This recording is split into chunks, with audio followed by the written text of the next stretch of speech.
Sanibonani muri Zimbabwe. Welcome to Zimu Reality ITV. Panapa ndinongwavha ma latest pandinoita mudikinyira wekuyana zvinenge zvichipisa ndabva kuakidza imo pamaregedza kusara. Nhasi ndauya nemamwe mashoko makukutu abva kuna Mambo Dhuterere. Mambo Dhuterere wane mashoko makukutu avainawo. Sada kusiya muchiona video racho mubva maroona. Asi kana chinge first time yakusvika paZimu Reality ITV usati wasubscribe, please subscribe our YouTube channel. Asi kana chinge wakasubscribe kudhara, shout out to you, ndimo makaipa, ndimo vanondisimbisa, ndimo vanoda kuti ndambe nditsvaga mashoko makukutu akaita kunge andava nawo mazuva nhasi. Ndine video naMambo Dhuterere ndakuakidzei muwanzwa vachitaura kuiwo kuti zvoni sometimes munhu unotraya zvichiramba asi vandofunga kuti maybe uri ndonda, vanofunga kuti maybe we are serious neupenyu. Saka satapedza ngweni yakawandisa, sanganai naMambo Dhuterere.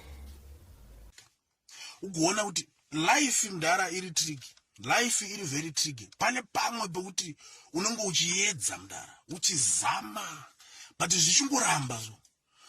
Shamisika kuti kopa ndiri kukanganisa ndepapi, ndiri kuzama, but unoona kuti vanhu vakakutarisa so vari vaita it's serious in life it's. Ndoyataiti mufunge ndaizama ndikakundika monditi ndodha. Unoziva kuti uchizama vanhu vachikuti haidzi nhamo mudhara aite, nhamo haisi bho. Nhamo inogona kuita kuti kumusha chaiko kukafiwa kumusha panoshaya kana munhu wana anokuudza kuti kwaita rufuso, kana anokuudza vanoti amakamuudza haana kana mari yebhazi popaita ratori basa rekumutsvagira mari yekuenda neyekudzoka. Kune vanhu mudhara vakuti even kumafamily function kana kumagathering vanhu havachauya.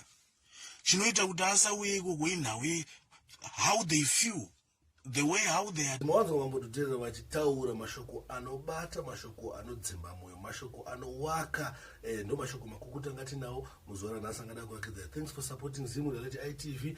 Thanks for visiting our YouTube channel. Don't forget to follow me on Instagram, on Twitter, on Facebook. On the djsparks Zimbabwe. Kana kuti kufollow my pages ese Zimu Reality ITV. Akangonzi futi Zimu Reality ITV. Kana kuvisit our website www.zimureality.com. Thank you.